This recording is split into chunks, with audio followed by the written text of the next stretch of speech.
Morning everyone, happy Wednesday. Morning breakfast cauliflower full gobi parotta.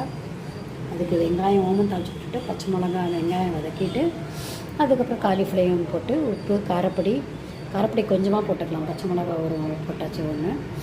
அதை தாளிச்சு விட்டுட்டு வெங்காயம் வதக்கிட்டு இதையும் போட்டுட்டு காலிஃப்ளவரையும் போட்டு உப்பு காரப்பொடி கரம் மசாலா போட்டு கொத்தமல்லி மேலே தூவிட்டோம்னா ஸ்டஃபிங் ரெடி ஆகிடும். பண்ணலாம், பார்க்கலாம். ஓமம் தாளிச்சுக்கிட்டு பச்சை மிளகாய் வெங்காயம் போட்டாச்சு வதங்கட்டும். வெங்காயம் வதங்கின அப்புறம் துருவி வச்ச காலிஃப்ளவர் ஆக்சுவலாக நம்ம வெந்நீரில் போட்டு உப்பு போட்டு முக்கி வச்சிடலாம். அப்புறமா துருவி வச்ச காலிஃப்ளவரை போட்டுட்டு உப்பு காரப்பொடி கொஞ்சமாக போட்டேன். பச்சை மிளகாய் போட்டதுனால மஞ்சள் பொடி அப்புறம் கொத்தமல்லி தூவியாச்சு ஒன்றா வதக்கிட்டு ஆறின அப்புறம் ரொட்டி மாவில் இதை உருண்டையாக பிடிச்சி வச்சு ஸ்டஃபிங் பண்ணிட வேண்டியதுதான். அப்புறம் பரோட்டா பண்ண வேண்டியதுதான். ரெடி ஆகிடும்.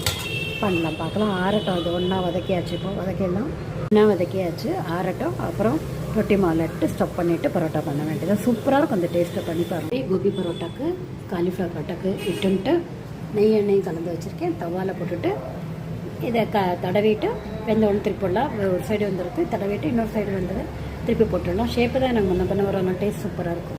ரெடி ஆகிடுது காலிஃப்ளவர். எண்ணெய் கலந்து தடவியாச்சு. சூப்பராக ரெடி ஆகிடுது. பரோட்டாவோட தக்காளி கால் பச்சை மிளகா தான் போட்டுட்டேன். காரம் ரொம்ப ஏறிடும் பச்சை சட்னியால். தக்காளி பச்சை மிளகா கொத்தமல்லி உப்பு போட்டு அரைச்சிட்டேன். காம்பினேஷன் நல்லாயிருக்கும். பார்த்துட்டு கமெண்ட் பண்ணுங்கள், சப்ஸ்கிரைப் பண்ண பண்ணுங்கள். இந்த இடத்துல செஞ்சு பாருங்கள். Thank you so much.